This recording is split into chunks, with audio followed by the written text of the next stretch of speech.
BLI 223 का third block है indexing, उसके बारे में हम लोग जानने वाले हैं। तो क्या है विषय इंडेक्स, क्या है इसका विकास कैसे हुआ, ये सारी चीज़ें विषय इंडेक्स के बारे में हम लोग जान लेते हैं। तो क्या हुआ, प्राचीन काल में पुस्तकालय दस्तावेज़ों को विषयों के अंतर्गत व्यवस्थित किया जाता था और ये कुछ हद तक स्टोर में भी मौजूद दस्तावेज की व्यवस्था के समान ही होती थी। और ये जो अनुक्रमणिकता शब्द है, इंडेक्सिंग इसको बोलते हैं, ये जो शब्द है ये रोम से उत्पन्न हुआ और वहाँ पे इस शब्द का प्रयोग साहित्यिक कार्यों के लिए किया जाता था और इसका अर्थ शीर्षक से बढ़कर विषय सूची की तालिका की पाठों की सूची तक दिया जाता था। इंडेक्सिंग की मतलब शीर्षक या विषय सूची या तालिका या पाठ ये लिया जाता था, ये चीज़ है। डॉक्टर SR रंगनाथन पहले ऐसे व्यक्ति थे जिन्होंने विषय अनुक्रमणिकता की भाषा का प्रयोग करते हुए गहनता से विषयों की सार्वभौमिकता का विश्लेषण किया और विषयों के नामकरण के संपूर्ण सिद्धांतों का सुझाव दिया। और तो ये था इसके बारे में थोड़ा सा। अगला, अनुक्रमणिकता क्या चीज़ होती है, इसकी परिभाषाएं क्या क्या हैं, इसके बारे में हम लोग देख लेते हैं। तो अनुक्रमणिकता वह है जो किसी चीज़ का संकेत दे, किसी वस्तु के संबंध में सूचना प्रदान करे। आपने देखा होगा ना, किसी भी बुक का, जैसे NCERT की बुक हम लेते हैं तो पाठों के नाम जो होते हैं, जितने भी लेसन्स होते हैं उसके नाम दिए होते हैं। 10 लेसन है तो 10 के नाम, वो इंडेक्स होता है हमारा, तो वही संकेत देता है। तो सरल शब्दों में बात की जाए तो एक मार्गदर्शिका होती है जो किसी व्यक्ति को किसी प्रकार की जानकारी ढूंढने में सहायता करती है। और ऑक्सफोर्ड डिक्शनरी बोलता है कि ये एक अनुक्रमणिका वह है जो सामान्यतः किसी नाम, विषय इत्यादि के संबंध में पुस्तक के अंत में होती है, लेकिन कभी कभी पहले भी होती है। अनुक्रमणिकता का अर्थ बताते हुए इसके उद्देश्यों की विवेचना कीजिए। तो अनुक्रमणिकता के बारे में हम लोग जान गए ये सारी चीज़ें, इसका उद्देश्य क्या है जान लेते हैं। तो संदर्भों के नेटवर्क द्वारा विभिन्न विषयों को लिंक करना। दूसरा, कि सूचना के लिए विषय उपागम की संतुष्टि। दूसरा, मानक शब्दों का प्रयोग करते हुए दिए गए नियमों और प्रक्रियाओं के अनुसार विकल्पों में अनुरूपता लाना और दिए गए विषय पर प्रासंगिक सामग्री की पहचान करना। और उसके बाद अगला है कि साधन के माध्यमों से प्रसूति या अनुक्रमणिका के किसी वांछित दस्तावेज तक पहुंचने में उपयोगकर्ता की सहायता करना। प्रश्नकर्ता को संबंधित विषय पे सामग्री प्राप्त करने में सक्षम बनाना। तो ये उसके उद्देश्य हैं। अब जो प्रसूचीकरण है या सूचीबद्ध करना है और अनुक्रमणिकता मतलब कैटलॉगिंग और इंडेक्सिंग, इन दोनों में डिफरेंस क्या है, इसके बारे में संक्षिप्त टिप्पणी करना। तो इतना आप लोगों ने पढ़ा हुआ इन दोनों के बारे में आप लोग कर सकते हैं। Why we waste time there. पुस्तकालयों में अनुक्रमणीकरण के सिद्धांतों और इसकी प्रक्रिया पर चर्चा कीजिए। तो सबसे पहली चीज़ जो है, सिद्धांत कौन कौन से हैं कि एक केंद्र के रूप में उपयोगकर्ता, जो उपयोगकर्ता वो केंद्रित, उसके अनुसार शीर्षक चुना जाना चाहिए, उसके अनुसार ही अनुक्रमणिकता इंडेक्सिंग को किया जाना चाहिए। दूसरा, एक रूपता होना चाहिए। ये ऐसा नहीं है कि अलग अलग नहीं होना चाहिए, एक सार्वभौमिक शीर्षक होना चाहिए, एक रूपता होनी चाहिए, सिद्धांतों के अनुसार वो बनाया जाना चाहिए। और सामान्य प्रयोग, जो शब्द हैं सामान्य प्रयोग में, सामान्य बोलचाल में प्रचलित शब्द हैं, उसका प्रयोग किया जाना चाहिए। और विशिष्ट होना चाहिए, शीर्षक भी विशिष्ट होना चाहिए कि मतलब कि वो पर्यायवाची किसी चीज़ का नहीं होना चाहिए, समरूप नहीं होना चाहिए, या उस शब्द से कई अन्य भाव उत्पन्न नहीं होने चाहिए, इसीलिए ये बताया गया। इसकी प्रक्रिया क्या है, तो सबसे पहले अवधारणात्मक विश्लेषण, मतलब किस तरह से इंडेक्सिंग बनाई जाती है उसकी प्रक्रिया इसमें बताया जा रहा है। सिद्धांत और प्रक्रिया पूछा था तो 4 सिद्धांत हो गए। एक तो केंद्र में उपयोगकर्ता, एकरूपता, सामान्य प्रयोग, विशिष्टता, और प्रक्रिया में है पहला अवधारणात्मक विश्लेषण। इसमें क्या होगा, जो हमें विचार मिल रहे हैं उसकी पहचान करना है, फिर उन विचारों के बीच में अंतर संबंध स्थापित करना है। और रंगनाथन बोलते हैं कि विचारों के धरातल पर किए जाने वाला कार्य संलग्न होता है और ये 2 चरणों में पूरा होता है। एक तो दस्तावेज का परीक्षण करो और उसकी विषय वस्तु का निर्माण करना, एक पहली चीज़ होगी। और ये कैसे होगा, पहले तो हम उसको एकदम ध्यान से अध्ययन करेंगे। इसमें जो सारी चीज़ें मैं बोल रहा हूँ, इसमें जो लिखा हुआ वही है। उसके बाद उससे क्या होता है, एक शीर्षक मिलेगा, सारांश मिलेगा, विषय वस्तु की सूची मिलेगी, परिचय मिलेगा हमें, तो उससे हम निष्कर्ष निकालेंगे। और फिर उसके बाद हम उसका इंडेक्सिंग करेंगे। दूसरी चीज़ विषय वस्तु में मौजूद अवधारणाओं की पहचान करना कि किस तरह की उसमें अवधारणाएँ हैं। अगला फिर उसके बाद उसका अनुवाद करना। अनुवाद के बारे में रंगनाथन बोलते हैं कि अनुक्रमणीयता की जो भाषा होती है बहुत इम्पोर्टेंट होती है। अनुवाद का यहाँ पे क्या महत्व होता है कि जो वाक्य रचना होना चाहिए या जो उसमें शीर्षक बनाया जाना चाहिए वो उसके कई अर्थ नहीं निकलने चाहिए, उसके कुछ वास्तविक अर्थ वही निकलना चाहिए। जैसे ये अनुक्रमणीयता ही क्यों दिया गया, कुछ और शब्द क्यों नहीं दिया गया। जैसे ही हम लोग इंडेक्स जानते हैं तो हमें पता चल जाता है यस ओनली इंडेक्स, इसका कुछ और भाग या कुछ और मतलब नहीं निकलता है। तो ये चीज़ इसमें शामिल होता है। तो ये इसकी प्रक्रिया है किस तरह से इंडेक्सिंग किया जाता है। अगला इसके साथ समस्या कौन कौन सी समस्याएं जुड़ी हैं इसके बारे में हम लोग जान लेते हैं। तो दो तरह की प्रमुख समस्याएं आती हैं। एक तो लेखक द्वारा एवं संभावित उपयोगकर्ता द्वारा अनुमानित अर्थ का वर्णन करना कि जो लेखक बोल रहा है और जो पाठक समझ रहा है क्या दोनों सेम चीज़ है, इसमें समस्याएं आती हैं। दूसरी अर्थ को दर्शाने के लिए ऐसे पदों का चयन करना जो संचार को स्पष्ट और यथार्थ बनाने में सक्षम हो, ये चीज़ें। अब अनुक्रमणीयता से संबंधित चर्चित समस्याएं और मुद्दे निम्नलिखित हैं। सबसे पहला जो है कि बहुशब्दीय पद, ठीक है, एक तो कई शब्द से मिलकर बना हुआ पद होता है। दूसरा बहुआयामी सूचनाओं के लिए उपयोगकर्ताओं का अनुरोध होता है कि जो सूचनाएं होती हों कई डायमेंशन से मिलनी चाहिए हमें। और शब्द के रूपों का चयन जैसे संज्ञा बनाम विश्लेषण, एक वचन बहुवचन, ये सारी चीज़ें ध्यान देना, ये सारी समस्याएं हैं। होमोग्राफ की उपेक्षा किए जाने पर इसकी प्रासंगिकता में भी कमी आ जाती है। और शब्दावली का प्रकार किस तरह से चयन किया जाए, वाक्य रचना किस तरह से हो, और अन्य नियमों का भी इसमें पालन करना, और पद संबंधी पहचान, ये सारी चीज़ें संपूर्णता के स्तर पे निर्णय लेना, विशिष्टता के स्तर के बारे में समझना, ये सारी चीज़ें इसमें समस्याएं के रूप में हैं।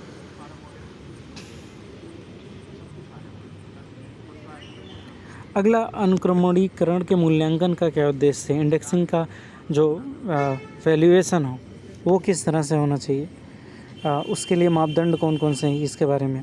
तो एक अनुक्रमणिक प्रणाली जो है सूचना पुनः प्राप्ति प्रणाली की ही उप प्रणाली है, ठीक है। किस दोबारा सूचना प्राप्त करने की जो प्रणाली है उसी का एक सब पार्ट है ये इंडेक्सिंग। तो मूल्यांकन से हमारा तात्पर्य ये होता है कि जो निष्पादन, उसमें जो कंटेंट है वो सही तरीके से निष्पादित है या नहीं। मूल्यांकन का उद्देश्य क्या होता है कि दी गई अनुक्रमणीकरण प्रणाली की असफलता के संभावित स्रोतों को पहचानना, और दूसरा जो प्रणाली है उसके निष्पादन स्तर की पहचानना कि असफल कितना हो सकता है और निष्पादन कितना कर सकता है, और भविष्य में अनुसंधान को ध्यान में रख करके उसको बनाना, और उसके लागत तथा लाभों का भी विश्लेषण करना, उद्देश्यों की प्राप्ति के लिए नियुक्त किए साधनों में सुधार करना, और एक मानक के अनुसार 2 या 2 से अधिक अनुक्रमणीकरण प्रणालियों में निष्पादन की तुलना करना, और यह समझना कि दी हुई अनुक्रमणीकरण प्रणाली कितनी कुशलता से संबंधित दस्तावेजों की पुनः प्राप्ति में उपयोगकर्ताओं की शंकाओं का समाधान करता है।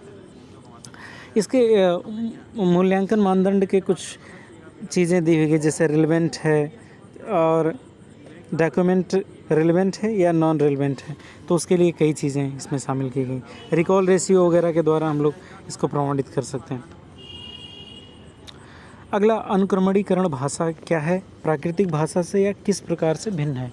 तो ये जो लाइब्रेरी का कोर्स है आप लोग जानते होंगे कि ये एक तर्क आधारित, वैज्ञानिक आधारित, ये सारी चीज़ें हैं।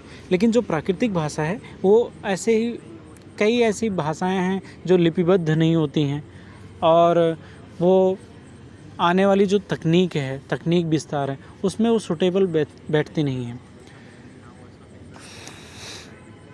तो इसमें क्या है कि इसी के मध्य में हमें थोड़ा सा विभेद करना है। तो विशिष्ट शीर्षकों के आधार पे हमें प्रलेखों को प्राप्त करना होता है, और C.A. कटर ने इसके बारे में कुछ कहा। तो अनुक्रमणीकरण भाषा के लिए अनुक्रमणीकरण पदों का एक महत्वपूर्ण पक्ष माना गया है। और अनुक्रमणीकरण भाषा अनुक्रमणीयता के लिए बहुत ही इम्पोर्टेंट होता है, किसी विषय के नामकरण के लिए बहुत ही महत्वपूर्ण होता है। और इसके दो भाग होते हैं, एक तो शब्दावली, दूसरा है वाक्य रचना। तो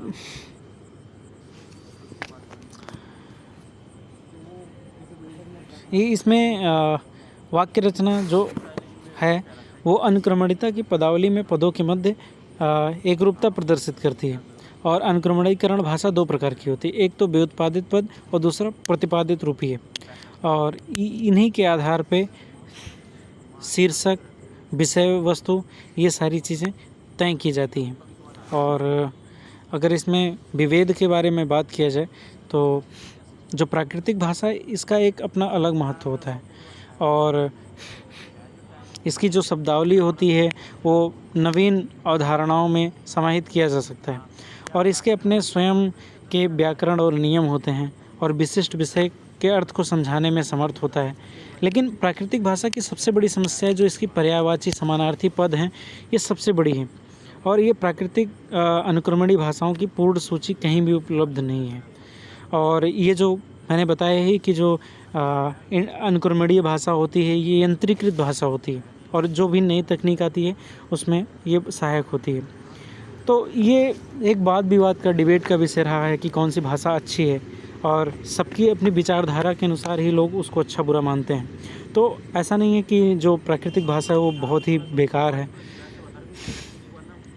और मैंने हमेशा ही बोला है एक चीज़ कि अगर किसी भी विषय के आपको अच्छे से समझ है तो आप भाषा मायने नहीं रखती है, सरल भाषा में भी उस चीज़ को समझाया जा सकता है। तो लेकिन कुछ लोग का ऐसा मानना है कि जो विशिष्ट तकनीकी भाषा है वो उसको नहीं समझाया जा सकता इसमें नेचुरल लैंग्वेज में। अगला शब्दावली नियंत्रण क्या है, वोकैबुलरी कंट्रोल क्या चीज़ है, इसका प्रयुक्त विधियों और इसके उद्देश्यों का व्यक्त करना है। तो इसका शब्दावली नियंत्रण पद का अर्थ पदों के सीमित या समुच्चय से है, किन्हीं पदों के समुच्चय जिसका प्रयोग विशेष प्रणाली के अंतर्गत प्रलेखों के इंडेक्सिंग के लिए किया जाता है और या तो प्रलेखों की खोज के लिए किया जाता है।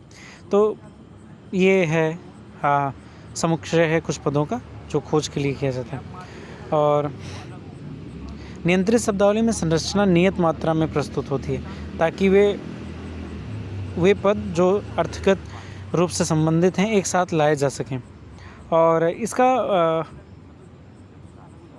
आवश्यकता क्या है, निम्नलिखित समस्या को दूर करने के लिए इसकी आवश्यकता है। एक तो अस्पष्ट रूप से परिभाषित जो शब्दों की उपस्थिति है उसको दूर करने के लिए अति परिवर्तनशील जो शब्दावली हैं कि कहीं और उसका प्रयोग किया जाए तो उसका दूसरा मतलब है, कहीं अन्य जगहों पर मतलब उसका बदल जाता है। तो एक पद हेतु बहुसंख्यक पर्यायवाची जो शब्द होते हैं इसमें भी समस्याएं होती हैं, समलेख शब्दों में समस्या होती हैं। तो इन समस्याओं को दूर करने के लिए शब्दावली नियंत्रण की आवश्यकता होती है। और इसका उद्देश्य क्या है, नियंत्रण शब्दावली में मूलतः दो प्रकार के उद्देश्य सम्मिलित होते हैं। पहला दो तरह के, एक तो अनुक्रमणीकर्ता और खोजकर्ता द्वारा प्रलेखों की विषय वस्तु के प्रस्तुतिकरण के संगत बनाने में बढ़ावा देना, और दूसरा पर्यायवाची या समवर्ती जो शब्द होते हैं उनको दूर करना। और दूसरी जो चीज़ है वो व्यापक खोज के लिए, व्यापक खोज, नए नए शब्दों को खोज में ये सहायक हो। विधियाँ क्या है, शब्दावली नियंत्रण की विधियाँ क्या हैं, वह माध्यम जिसकी सहायता से शब्दावली नियंत्रण के विभिन्न उद्देश्यों को प्राप्त किया जा सकता है। तो प्रथम उद्देश्य की पदावली को विभिन्न प्रकार से नियंत्रित करके की जाती है। सर्वप्रथम पद के रूप को छांटा जाता है, चाहे वो व्याकरण रूप हो, वर्तनी, एक वचन, बहुवचन, इन सारी चीज़ों को छांटा जाता है। दूसरे चरण में दो या दो से अधिक पर्यायवाची या लगभग पर्यायवाची या अर्ध पर्यायवाची शब्दों का चयन किया जाता है। तीसरे रूप में समलेख जो शब्द होते हैं उनका चयन किया जाता है और पर्यायवाची शब्दों, इन सारी चीज़ों पे नियंत्रण स्थापित करके इसको सरल बनाया जाता है। ठीक है। और उसके बाद फिर ऐसे शब्दों का चयन किया जाता है जिसके अलग मतलब ना निकलें। जैसे रफनेस है, रफनेस एक वर्ड है और इसका हमें कोई उल्टा रफनेस का उल्टा मतलब विलोम शब्द हमें लिखना होगा, तो स्मूथ अगर हम लोग लिख देते हैं तो उसका कुछ और भी मतलब निकल जाता है, रफ स्मूथ कुछ और भी हो सकता है। लेकिन अगर हम लोग लिखें एब्सेंस ऑफ स्मूथनेस, तो ये एग्जैक्ट है विलोम, इसका कुछ और मतलब निकल ही नहीं सकता। मतलब रफनेस का मतलब है एब्सेंस ऑफ स्मूथनेस, तो इससे सीधा सीधा जाता है कि रफनेस की ओर। ये दोनों पर्यायवाची के रूप में प्रयोग किए जा सकते हैं, रफनेस और एब्सेंस ऑफ स्मूथनेस, या रफनेस का पर्यायवाची या विलोम शब्द इस तरह से भी बोल सकते हैं, एब्सेंस ऑफ रफनेस। तो ये चीज़ें हैं। इसकी आवश्यकताएं क्यों हैं? सबसे पहले एक तो मिथ्या समन्वय, गलत पद, इन सारे समस्याओं से बचने के लिए। दूसरा, पर्यायवाची शब्दों से बचने के लिए इसका किया जाता है। दूसरा, समलेख शब्द, मतलब एक समान दिखने वाले शब्दों को अलग करने के लिए और उसको अधिक स्पष्ट करने के लिए किया जाता है इसका प्रयोग। और अनुक्रमणीकर्ता और खोजकर्ता को खास विषय की अवधारणा और इसके हायरार्की को समझाने के लिए, उसकी संरचना को समझाने के लिए उपयुक्त पदों के चयन में सहायता करता है। और पाठकों द्वारा जो सूचना मांगी जाती है वो आसानी से पहुंच सके, इसलिए भी इसका प्रयोग किया जाता है। अब कई रियल लाइफ में कई लोग डबल मीनिंग वर्ड्स यूज़ करते हैं, लाइक किसी ने, घर वालों ने पूछा कि क्या आपने खाना खा लिया, तो बोल दिया हाँ खाना खा लिया, बट उसके माइंड में ये चल रहा है कि मैंने सुबह ही खाना खाया था, लेकिन घर वाले पूछे रात के खाने के बारे में, तो ये डबल मीनिंग वर्ड हो गया। घर वाले कुछ और सोच रहे हैं और जो जवाब देने वाला है वो कुछ और सोच रहा है। तो इन सारी चीज़ों से बचने के लिए इसका प्रयोग किया जाता है। ये इतना सिंपल मैंने उदाहरण दिया समझने के लिए। अनुक्रमणीकरण भाषा की संरचना क्या होती है? एक तो ये दिया हुआ शब्दावली, वाक्य रचना और शब्दार्थ विज्ञान, ये तीनों चीज़ें, और ये स्ट्रक्चर दिया हुआ कि सबसे ऊपर भाषा होती है, उसको नियंत्रित करने वाली शब्दावली, वाक्य रचना और शब्दार्थ विज्ञान। शब्दावली में भी मौखिक और कूटबद्ध होते हैं, और उसमें भी फिर हम लोग पढ़ेंगे थिसारस वगैरह के बारे में, क्या चीज़ें हैं।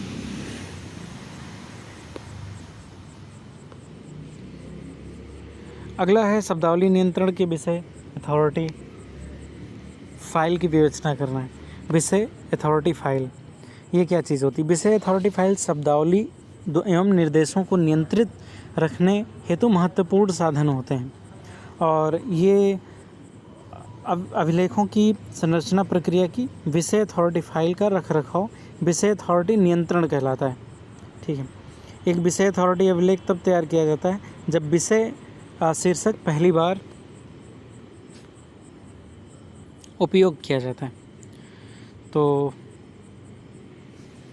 ये चीज़ है विषय अथॉरिटी फाइल। इसके अंतर्गत इसका जो कार्य होता है, सबसे पहले प्रसूचीकरण करना, कि मतलब जो शब्दावली है उसका प्रसूचीकरण करना कि कौन सी उपयुक्त शब्दावली होगी।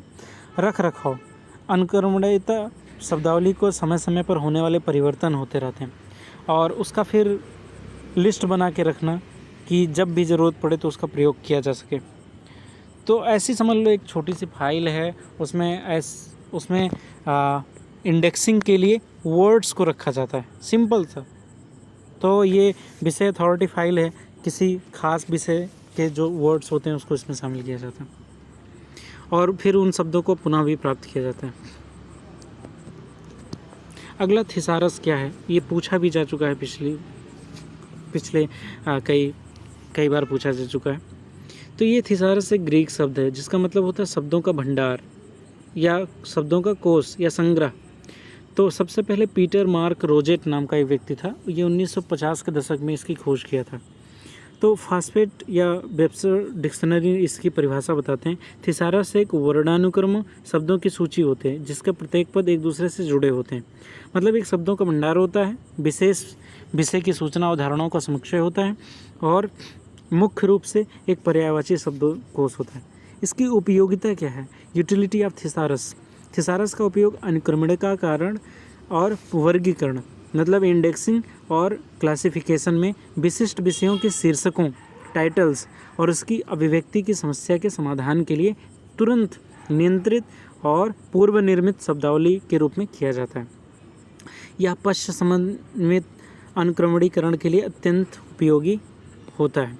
तो ये थिसारस के बारे में है। और थिसारस का संकलन अनुक्रमणीय और खोजकर्ताओं के विशिष्ट विषयक तालिकाओं को उपलब्ध कराने के लिए किया जाता है। तो थिसारस एक समझ लो आप डिक्शनरी है, शब्दों का एक समूह भंडार है, और वहाँ पे इंडेक्सिंग करने के लिए उससे हेल्प ली जाती है। तो थिसारस की रचना जो है वो दो प्रकार की होती है, एक क्लासिफाइड स्ट्रक्चर और हायरार्किकल स्ट्रक्चर। क्लासिफाइड में क्या है, संरचना परंपरागत पद्धतियों में पाई जाती है। थिसोरफ शब्द सूची, थिसारोफिस शब्द सूची ये उसका उदाहरण है। और जो पदानुक्रमी है वो पदानुक्रम संबंध स्थापित करता है, जैसे इसका उदाहरण टेस्ट है।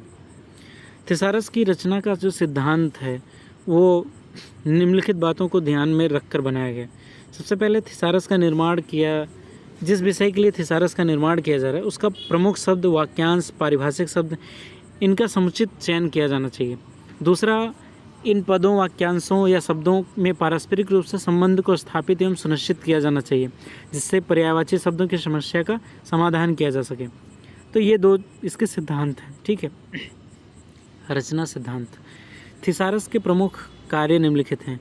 एक तो पदों की शब्दावली पर नियंत्रण करना, दूसरा मानक शब्दावली प्रदान करना। जो स्टैंडर्ड शब्द होते हैं ना, अभी थिसारस या कुछ स्टैंडर्ड शब्द होते हैं, ठीक है, उसका हम लोग प्रयोग करें तो ज़्यादा ठीक होता है, क्योंकि वो स्टैंडर्ड जो शब्द होते हैं वो पूरी दुनिया में ही यूज़ किए जाते हैं। जैसे हम किलोग्राम में कोई चीज़ नापते हैं, हम पाउंड में भी नाप सकते हैं या ग्राम में भी नाप सकते हैं, या वो बट्टा तोला ये ऐसे भी नाप सकते हैं, लेकिन हम किलोग्राम में ही क्यों नापते हैं? क्योंकि ये स्टैंडर्ड फार्मूला है, मानक है, तो इसलिए। तो ऐसे इसमें भी है। तो पद के अर्थ के क्षेत्र को चुने हुए अर्थ की सर्वोत्तम उपयुक्तता के लिए टिप्पणी के अंतर्गत स्पष्ट निर्देशित किया जाता है। मिश्रित पदों, शब्दों, रूपों, वचनों, मतलब एक वचन बहुवचन, इसमें निश्चित नियम का पालन किया जाना चाहिए। यह वर्तनी मानकीकृत होना चाहिए और समनामों को योग्यता सूचकों के द्वारा विशिष्टीकृत किया जाना चाहिए। और दूसरा है, यह पदों के मध्य विद्यमान आंतरिक और संबंधों को दर्शाता है। इस प्रकार पदों के बीच निर्देशों और संदर्भों की प्रणाली को प्रदान करता है और एक अनुक्रमणीकर्ता और उपयोक्ता के पदों का चयन में सहायता करता है और पदानुक्रम को प्रदर्शित करता है, जिससे खोज में आसानी होती है और बहुत ही गति से हम इंडेक्सिंग के लिए पदों को खोज सकते हैं, बहुत ही जल्दी मानचित्र प्रस्तुत करता है भाई। और थिसारस के दो प्रकार होते हैं। एक संबंध के जो हैं दो प्रकार के होते हैं, एक तो पदानुक्रम संबंध, दूसरा अपदानुक्रम संबंध, hierarchical relationships, non hierarchical relationships. तो पहले में जो हायरार्किकल है इसमें सजातीय या प्रजातीय शब्द होते हैं, जैसे इसमें ये देख सकते हैं आप लोग, बताया गया है रोडेंट्स हो गया, माइस हो गया, या एंटी माइस हो गया, बीटी रोडेंट्स हो गया। इसमें रोडेंट्स एक वर्ग है और जबकि माइस इसकी प्रजाति को व्यक्त करता है। ऐसे ही दृष्टांत है, जैसे माउंटेन रेंज क्या है, उसका एग्जाम्पल है आल्प्स, और एंटी आल्प्स क्या है, माउंटेन रीजन्स है। माउंटेन क्या है, हिमालय है, एंटी हिमालय क्या है, बीटी माउंटेन रीजन्स है। तो इस तरह से दृष्टांत और उसके शब्दों को हम लोग समझते हैं थिसारस में। और समतुल्यता के संबंध में निम्नलिखित है, समानार्थी शब्द इसमें होते हैं, शब्द रूपांतरण, ये सारी चीज़ें इसमें शामिल होती हैं। तो ये थिसारस है। लाइब्रेरी ऑफ कांग्रेस में जो सब्जेक्ट हेडिंग के मुख्य लक्षण कौन से हैं, इसके बारे में हम लोगों को जानना है। तो विश्व के सबसे बड़े पुस्तकालयों में से एक यूएसए का लाइब्रेरी ऑफ कांग्रेस है और इसने सब्जेक्ट हेडिंग्स के बारे में बहुत ही ज़्यादा विस्तृत सम्मेलन वगैरह किया है। तो इसने कई चीज़ें बताया है कि जैसे टाइप्स ऑफ सब्जेक्ट हेडिंग कितने प्रकार की होती हैं। तो सिंगल वर्ड हेडिंग भी होता है कि एक ही वर्ड का हेडिंग हो गया। दूसरा, विश्लेषण युक्त वाक्यांश हो सकते हैं, ठीक है। मतलब पूरे वाक्यांश हो सकते हैं, उसमें 2-3 शब्द शामिल हो सकते हैं। दूसरा कॉन्जुगेटिव फ्रेज हेडिंग हो सकते हैं, संयोजित वाक्यांश हो सकते हैं। सिंगल वर्ड, विश्लेषणात्मक वर्ड और संयोजित। और पूर्व सर्वित प्रीपोजिशनल वर्ड हो सकते हैं, जैसे children in motion picture, occupational therapy, ये हो गया। व्युत्क्रम शीर्षक भी हो सकते हैं, मुहावरे को, ये सारी चीज़ें हो सकते हैं। एंड उपयुक्त नाम शीर्षक, जो प्रॉपर शीर्षक होते हैं, ये हो सकते हैं। रियर्स ने भी ये सब्जेक्ट हेडिंग के बारे में दिया, तो इसने कुछ टाइप्स बताए, जैसे सिंगल हेडिंग हो गया, फ्रेजल हो गया, फॉर्म हेडिंग हो गया। फॉर्म हेडिंग जैसे पंचांग, शब्दकोश, निर्देशिकाएं, ये सारी चीज़ें होती हैं, ठीक है। और भौगोलिक शीर्षक, उपयुक्त नाम, ये सारी चीज़ें शेष ने दिया। श्रृंखला अनुक्रमणीकरण और इसके गुणों और कमियों का उल्लेख करना, विभिन्न चरणों को बताना। तो डॉक्टर रंगनाथन ने 1934 में वर्गीकृत प्रसूची के अनुवर्णिक भाग हेतु विषय अभिगम के लिए शाब्दिक विषय शीर्षकों को निर्मित करने की नई विधि बताई। और ये जो विधि है LCSH और SLSH की सूची से बिल्कुल अलग है। उन्होंने देखा कि जो वर्गीकरण और विषय अनुक्रमणीयता है, एक ही सिक्के के दो पहलू हैं। तो श्रृंखला अनुक्रमणीयता के चरण है, एक तो दस्तावेज के विषय की जो संख्या है उसका निर्माण करना, दूसरा एक श्रृंखला के रूप में वर्ग संख्या को प्रस्तुत करना, दूसरा लिंक का निर्धारण करना, और मतलब श्रृंखला बनाना, इंडेक्सिंग का श्रृंखला बनाना, चेन बनाना, ठीक है। इसके बारे में रंगनाथन ने बताया कि किस तरह से चेन बनाया जा सकता है इंडेक्सिंग का। और विशिष्ट विषय शीर्षक तैयार करना, फिर विषय शीर्षक तैयार करना, फिर विषय संदर्भ परिस्थितियाँ तैयार करना, तो ये सारी चीज़ें इसमें शामिल हैं। श्रृंखला अनुक्रमणीकरण, चेन इंडेक्सिंग के गुण और कमियां क्या हैं। एक तो सबसे पहले इसकी सीमित संख्या होती है, गुण बता रहा हूँ, और जो हमें विषय प्राप्त होते हैं उसकी संख्या सीमित नहीं होती है। और ये संश्लेषण द्वारा एकल विचारों की श्रृंखला बनती है, और एक क्रमबद्ध और संगत विषयों की यांत्रिक विधि होती है, ठीक है।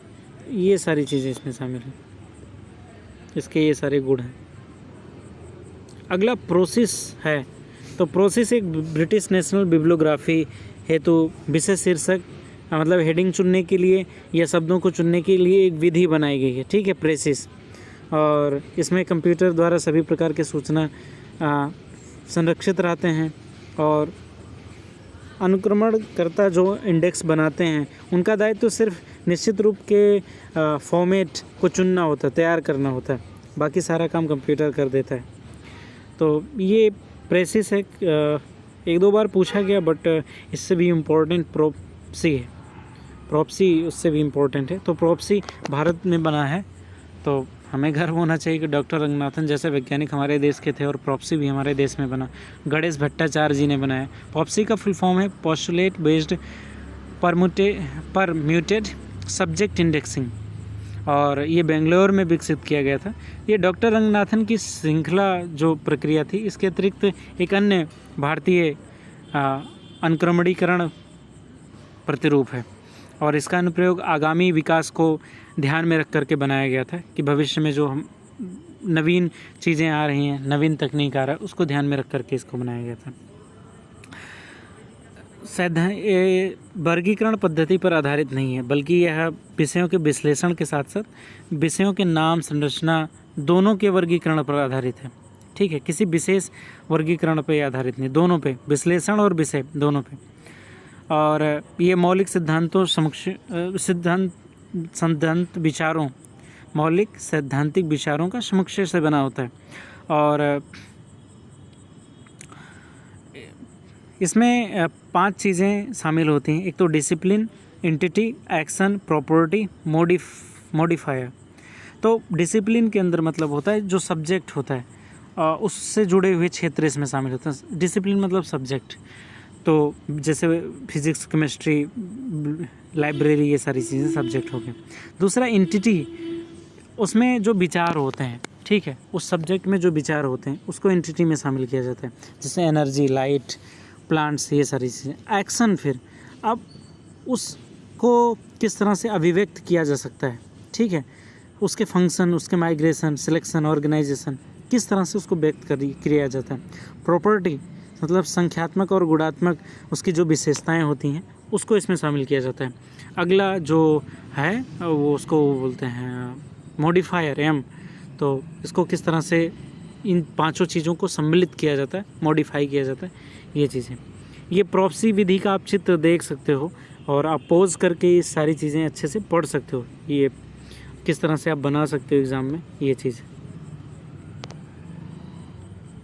पॉप्सी के चरण हैं, एक तो उद्धरण का जो कई चरण है, एक तो जो उद्धरण है उसका विश्लेषण करना, ठीक है, तो विषय वस्तु है उसके घटकों को पहचानना और उसके बाद उसका विश्लेषण करना, ये इसके अंतर्गत आती है। फिर उसका जैसे लाइब्रेरी एंड इंफॉर्मेशन साइंस है तो ये इसका डिसिप्लिन हो गया, ठीक है, और यूनिवर्सिटी लाइब्रेरीज हो गया, ये एंटिटी हो गया इसका, और नॉन प्रिंट मीडिया उसके अंतर्गत फिर आता है। फिर ये सारी चीज़ें उसमें शामिल की जाती हैं। फिर औपचारिक रूप उसको देना, ठीक है, कि उसकी हायरार्की क्या क्या है। फिर उसको मॉड्यूलेशन करना कि जो सूचना हमें प्राप्त हुई उसको मॉड्यूलेट करना। मानकीकृत मतलब स्टैंडर्ड के अनुसार उसको करना। वर्गीकरण के व्यवस्थापन हेतु संलेख की तैयारी करना, EOC इसको बोलते हैं।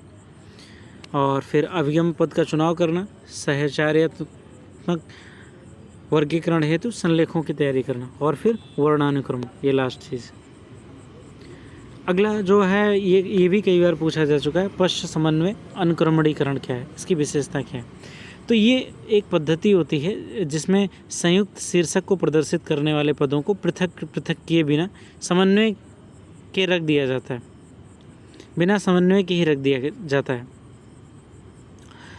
और मतलब और खोजकर्ता जो है खोज के समय संयुक्त विषयों में उपस्थित पदों के मध्य समन्वय स्थापित कर अपनी सामग्री को प्राप्त कर लेता है। और ये मांग के अनुसार जो विषय होते हैं उसको फिर अलग अलग किया जा सकता है। और इसकी विशेषताएं हैं कि जो विषय का निर्धारण है वो अनुक्रमणीकरण करते समय किया जाता है और विषय संबंधी वाक्य संरचना की जाती है, इसका विश्लेषण किया जाता है, अलग अलग पत्रक तैयार किए जाते हैं, ये सारी चीज़ें। और जो प्रविष्टियां हैं, कौन कौन सी प्रविष्टियां इसमें शामिल होती हैं, ये इसमें पूछा गया है, ठीक है। तो term entry system and item entry system, इसके आधार पे दो प्रकार की प्रविष्टियां इसमें शामिल होती हैं। ये वर्णानुक्रम भी होता है और इसमें शामिल होने वाली चीज़ें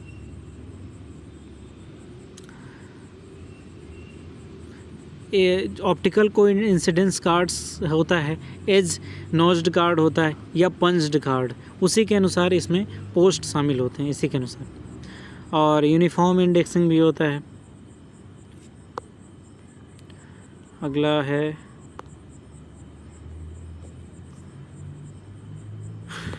क्विक के बारे में हम लोग जान लेते हैं। ये एक गैर परंपरागत अनुक्रमणीकरण पद्धति है। आज से लगभग एक शताब्दी पूर्व इंड्रिया किस्टाडोरा ने 1856 में इसे कीवर्ड इन टाइटल्स नाम से प्रारंभ किया था, क्विक को प्रारंभ किया था। और HP लुईन द्वारा ये विकसित है क्विक, और इसके कई रूप आ चुके हैं, इसके कई अपडेट वर्जन आ चुके हैं क्विक के। तो क्विक में उन्होंने प्रलेख की आख्या से अवांछित और निरर्थक पदों को छोड़ करके शब्दों को चुनने का सुझाव दिया था। और जैसे पर्यायवाची शब्द वगैरह है या समानार्थक शब्द हैं उसको हटा करके जो इम्पोर्टेंट वर्ड है उसको चुनने के लिए बात किया जाता है। और शब्दों क्विक जो है ये अनुक्रमणीकरण प्रणाली निर्देशित संलेखों के निर्माण के लिए प्राकृतिक भाषा पदावली का उपयोग पर आधारित है और प्रलेखों के समूह की आख्याओं के सभी शब्दों जिनके लिए एक अनुक्रमणी आवश्यक है का कंप्यूटर द्वारा स्टॉप लिस्ट से मिलान किया जाता है। और यह स्टॉप लिस्ट अन्य स्टॉप लिस्ट सूची उन शब्दों का संग्रह जो सूची निरर्थक होते हैं, जैसे आर्टिकल्स हो गए, सहायक क्रियाएं हो गई, ये सारी चीज़ें निरर्थक चीज़ें होती हैं। जैसे मैं जाता हूँ, तो इसमें जैसे हूँ जो हो गया ये निरर्थक शब्द हो गया। मैं जाता, इसमें दो इम्पोर्टेंट है, मैं और जाता। बाकी अगर मैं कार से जाता हूँ या अन्य कई अगर उसमें शब्द शामिल होते हैं तो ये सारी निरर्थक होते हैं। तो इम्पोर्टेंट चीज़ें ही इसमें शामिल किया जाता है।